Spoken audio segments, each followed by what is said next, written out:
Atari dominait le jeu vidéo jusqu'à ce qu'un seul jeu précipite sa chute. Cette histoire révèle comment une entreprise au sommet peut s'effondrer en quelques mois à cause d'une décision apparemment anodine. Imaginez une époque où les jeux vidéo n'existaient que dans les salles d'arcade sombres et enfumées. C'est dans ce contexte qu'Atari révolutionne l'industrie en 1972 avec Pong, ce simple jeu de tennis virtuel qui hypnotise les joueurs pendant des heures.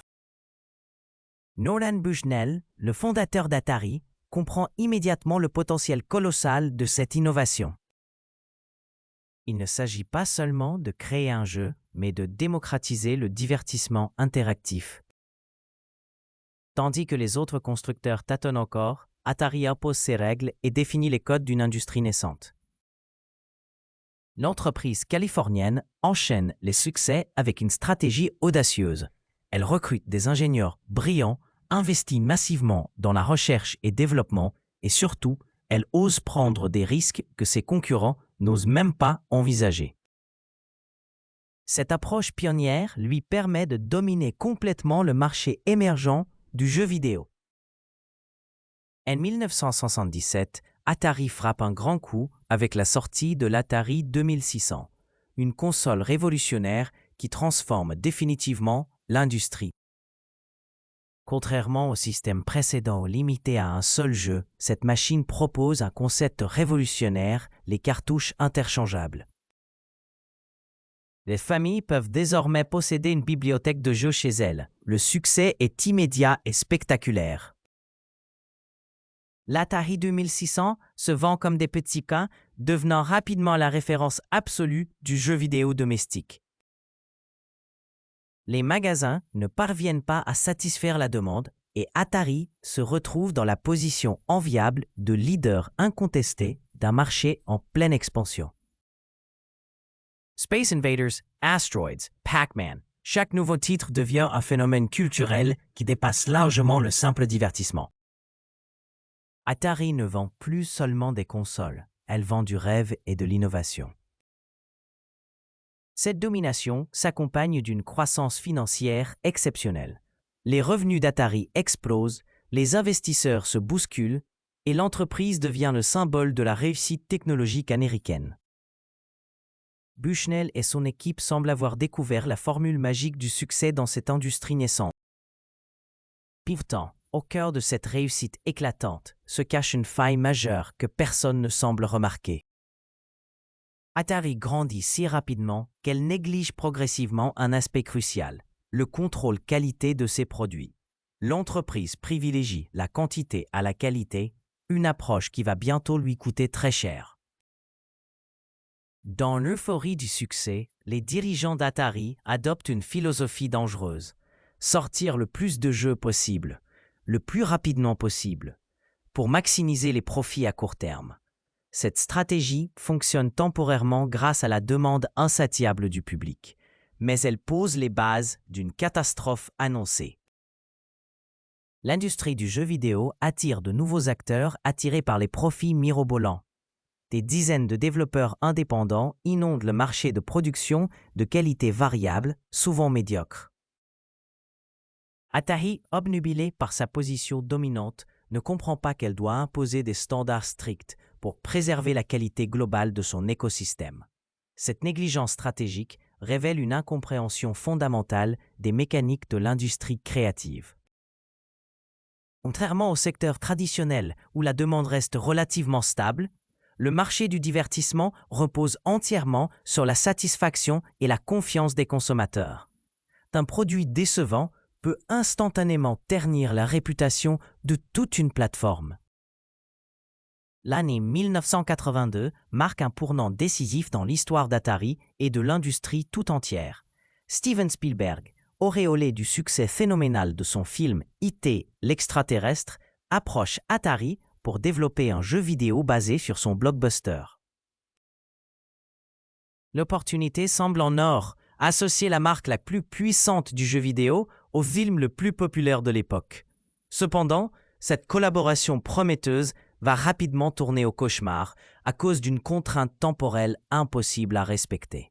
Atari souhaite absolument sortir le jeu pour Noël 1982, ce qui ne laisse que 5 semaines aux développeurs pour créer un titre complet.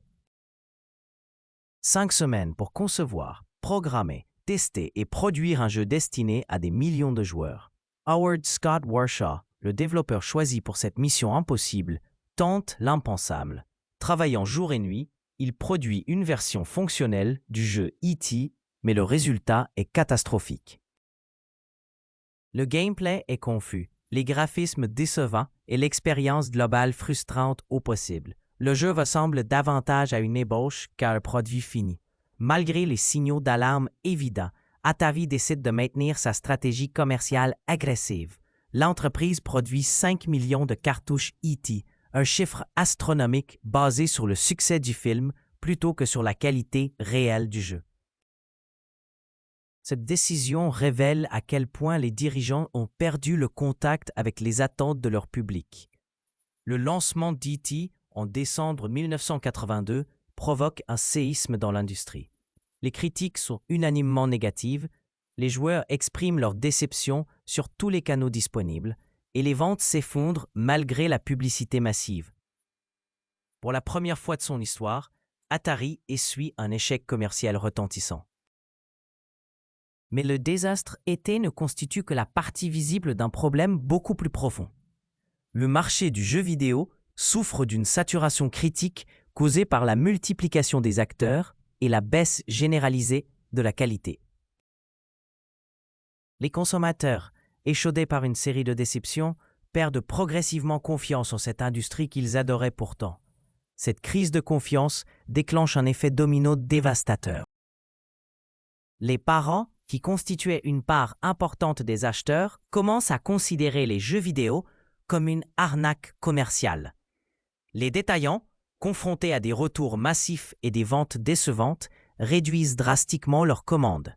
L'écosystème entier du jeu vidéo vacille sur ses fondations. En 1983, l'impensable se produit. Le marché américain du jeu vidéo s'effondre complètement. Les ventes chutent de 97% en 2 ans, passant de 3 milliards de dollars à 100 millions. Cette débâcle, connue sous le nom de crash du jeu vidéo de 1983, pulvérise une industrie entière en quelques mois.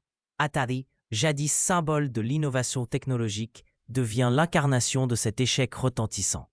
L'entreprise accumule des pertes colossales, licencie massivement ses employés et voit sa valeur boursière s'effondrer. Les investisseurs fuient en masse cette industrie qu'ils considèrent désormais comme un mirage économique. La situation devient si critique qu'Atari décide d'enterrer littéralement des millions de cartouches invendues dans une décharge du Nouveau-Mexique. Cette image surréaliste de bulldozer recouvrant de sable des tonnes de jeux vidéo symbolise parfaitement l'ampleur de la catastrophe. Une industrie prometteuse finit littéralement enterrée dans le désert. Cette chute spectaculaire révèle une leçon fondamentale sur la nature des industries créatives. Dans ce secteur, la réputation et la confiance du public constituent des actifs infiniment plus précieux que les profits à court terme. Sacrifier la qualité pour maximiser les revenus immédiats équivaut à scier la branche sur laquelle on est assis. L'erreur d'Atari illustre parfaitement comment une entreprise dominante peut s'autodétruire par orgueil et négligence. En refusant d'imposer des standards de qualité stricts, en privilégiant la quantité à l'excellence, l'entreprise a empoisonné son propre écosystème et provoqué l'effondrement de toute une industrie. Cette histoire démontre également l'importance cruciale de la régulation dans les marchés créatifs. Nintendo, qui dominera l'industrie quelques années plus tard, comprendra cette leçon et imposera un système de certification strict pour tous les jeux de ses consoles. Cette approche lui permettra de restaurer la confiance des consommateurs et de relancer durablement le marché. Le crash de 1983 enseigne que dans l'économie créative, la qualité n'est pas un luxe, mais une nécessité absolue. Les consommateurs de divertissement développent rapidement des attentes élevées et n'hésitent pas à abandonner massivement une marque qui les déçoit. Cette volatilité rend ces marchés particulièrement impitoyables envers les acteurs négligents. L'histoire d'Atari résonne encore aujourd'hui dans de nombreux secteurs.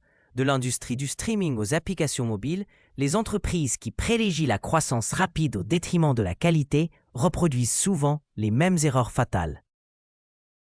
La leçon reste invariable. Dans l'économie de l'attention, décevoir son public équivaut à signer son arrêt de mort commercial. Cette catastrophe industrielle rappelle finalement que le succès dans les industries créatives repose sur un équilibre délicat entre innovation, qualité et croissance durable. Atari avait tous les atouts pour maintenir sa domination pendant des décennies, mais une seule décision mal calibrée a suffi à détruire cet empire en quelques mois. Une leçon intemporelle sur les dangers de l'hubris entrepreneuriale.